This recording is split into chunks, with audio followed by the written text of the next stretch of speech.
ओम शिवोहम शिवोहम शिवोहम। ओम सच्चिदानंद रूपाय विश्वोत्पत्त्यादि Hathaway तापत्रय विनाशाय श्रीकृष्णाय वयं नमः। श्रीकृष्णाय वयं नमः। ओम अखंडानंदबोधाय शिष्यसंतापहारिणे सच्चिदानंदरूपाय तस्मै श्री गुरवे नमः। तस्मै श्री गुरवे नमः। तस्मै श्री गुरवे नमः। ओम। पूर्व प्रसंग में आप श्रवण कर रहे थे अम्बरीश जी, भक्त प्रवर अम्बरीश और ऋषि प्रवर दुर्वासा जी का संवाद।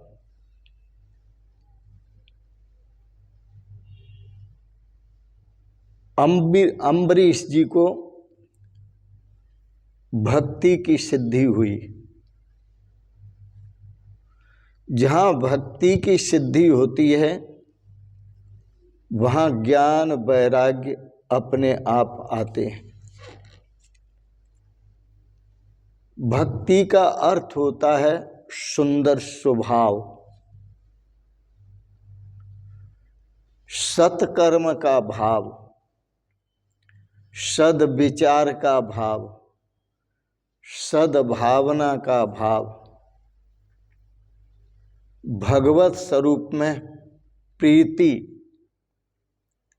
श्रद्धा और भगवत नाम में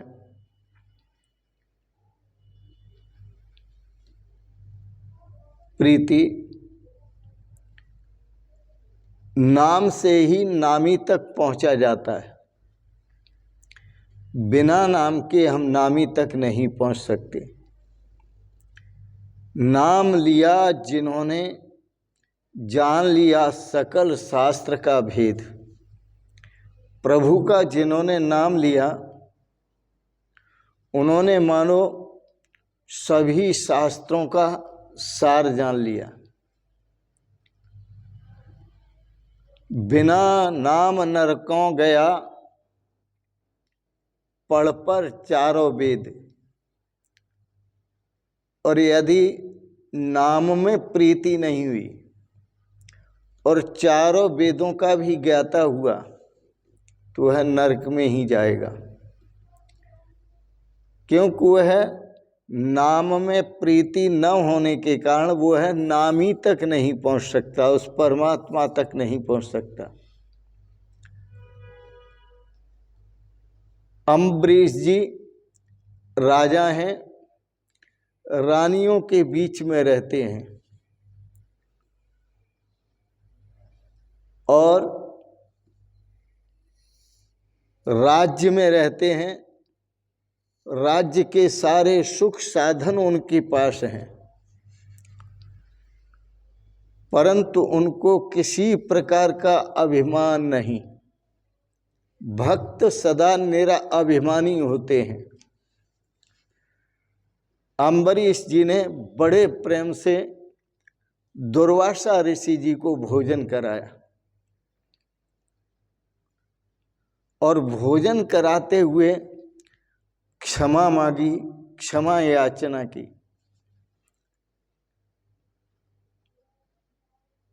अम्बरीश जी सच्चे वैष्णव संत थे,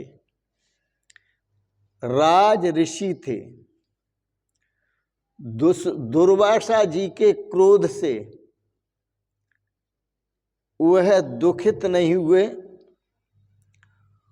और दुर्वासा ऋषि जी ने भोजन करने के बाद जो प्रशंसा की उससे वह सुखी नहीं हुए। दोनों में उनका समान भाव रहा। उन्होंने समझा ऋषि जी ने जो क्रोध किया था वो भी भगवान पर किया था, और ऋषि जी जो प्रशंसा कर रहे हैं वो भी भगवान की कर रहे हैं। इसमें बीच में मेरा क्या लेना देना।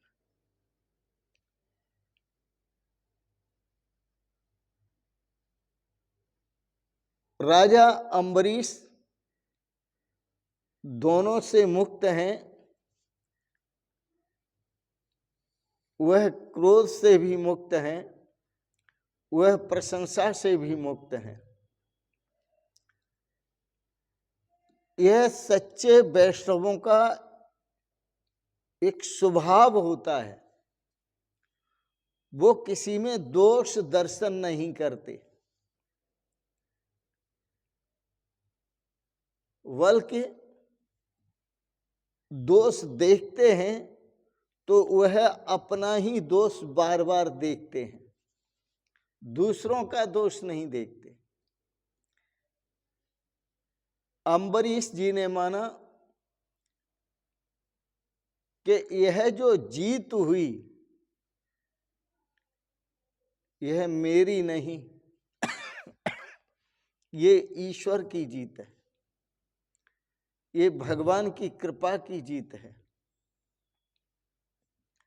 जीत और हार, इस भाव में, जीत और हार के भाव में कभी पड़ना नहीं चाहिए। कौन जीतता है और कौन हारता है, भगवान का भक्त कभी इस भाव में पड़ता नहीं। वह भगवान की सच्ची भक्ति में लगा रहता है। थोड़ा विचार करो यहां पर, सुखदेव जी महाराज स्वयं विचार करते हैं और वह विचार करके सोचते हैं राजाओं का जो इतिहास है, सुखदेव जी को उन राजाओं का इतिहास कहने की क्या जरूरत पड़ी। राजा परीक्षित को अम्बरीश राजा का इतिहास सुनाने की क्या जरूरत पड़ी, क्या आवश्यकता है। वो अपने आप में सोचते हैं कि राजा अम्बरीश राजा होकर भी राग और द्वेष से मुक्त है, सुख और दुख से मुक्त है, मान और अपमान से मुक्त है, लाभ और हानि से मुक्त है। और मैं, श्री सुखदेव जी विचार करते हैं, मैं सब कुछ छोड़ने के बाद उस अवस्था में जी रहा हूं। मैं एक सब कुछ छोड़ने के बाद सन्यासी जीवन में राग द्वेष से रहित होकर, सुख दुख से रहित होकर, पुण्य और पाप से रहित होकर, लाभ हानि से रहित होकर, यश और अपयश से रहित होकर जी रहा हूं। और राजा अम्बरीश राज्य में रहकर एक सन्यासी जीवन जी रहे हैं। यही कला है जीने की। श्री सुखदेव जी सोचते हैं मैंने सब कुछ त्याग किया तब सन्यासी बना, और अम्बरीश जी राज प्रसाद में रहते हुए भयमुक्त वातावरण में जी रहे हैं, वह सन्यासी जीवन जी रहे हैं। मैं सभी कुछ छोड़कर बाहर दौड़कर आया हूं, और उधर अम्बरीश, उन्होंने कुछ भी नहीं छोड़ा। तो मैं सब कुछ छोड़कर भगवान की शरण में आया, और अम्बरीश सब कुछ में रहते हुए भी वह द्वारिकाधीश के परम सेवक हैं, और द्वारिकाधीश भगवान के साथ हैं। श्री सुखदेव जी विचार करते हैं वो निश्चित ही मुझसे श्रेष्ठ हैं।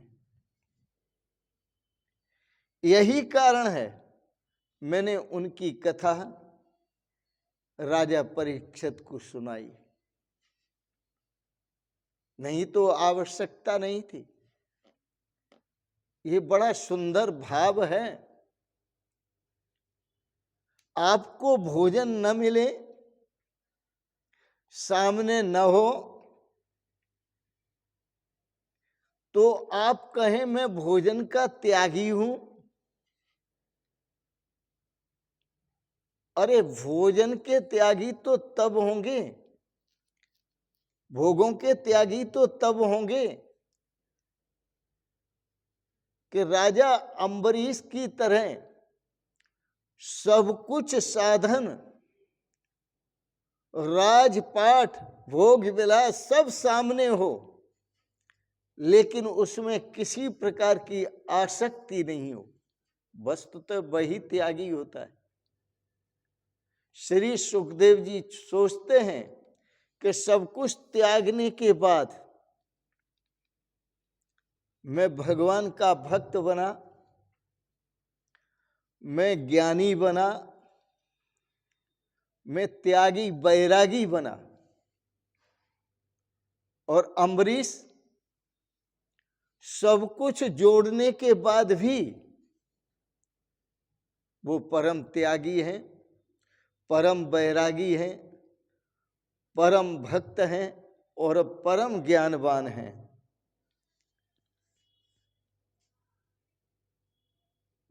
ज्ञान स्वतंत्र है और ज्ञान कभी प्रभु को परतंत्र नहीं कर सकता, प्रभु को बांध नहीं सकता, परंतु भक्ति प्रभु को बांधती है। बांधने की शक्ति भक्ति में होती है और वह भगवान को बांधती है, परतंत्र करती है। जितने भी महापुरुष हैं, त्यागी महापुरुष, ज्ञानी महापुरुष, तत्व ज्ञानी महापुरुष, वह ब्राह्मी अनुभूति में जीते हैं। ब्रह्म के साथ एक होकर के जी सकते हैं, किंतु भगवान को स्वाधीन नहीं कर सकते, भगवान को अपने बंधन में नहीं कर सकते, भगवान को पराश्रयी नहीं कर सकते, बांध नहीं सकते। एक रहस्य और भी है, भक्ति माता है, ज्ञान और वैराग्य इसके बालक हैं। इसलिए भक्ति में बहुत सामर्थ्य है। भक्ति ज्ञान को भी बांध लेती है, भक्ति वैराग्य को भी ले आती है, भक्ति त्याग को भी ले आती है और भक्ति परमात्मा से भी मिला देती है। भक्ति अनंत सुखों का भंडार है। भक्ति कहते किसे हैं? गुरु उपदिष्ट वेदांत वाक्येषु विश्वास श्रद्धा भक्ति। यह जीवन में उतार लीजिए। गुरु के द्वारा जो सार रूप में वेदांतों के जो वाक्य कहे गए, वेदों के और वेदांत के जो वाक्य कहे गए सार तत्व रूप में, गुरु उपदिष्ट वेदांत वाक्येषु, उन वाक्यों में जिज्ञासु की जो श्रद्धा है, उन वाक्यों में जिज्ञासु का जो प्रेम है, उन वाक्यों में जिज्ञासु की जो आस्था है, उस आस्था को, उस श्रद्धा को, उस प्रेम को ही भक्ति कहते हैं और वही भगवान से मिलाती है। गुरु उपदिष्ट वेदांत वाक्येषु विश्वास है श्रद्धा भक्ति। यही श्रद्धा है और यही भक्ति है।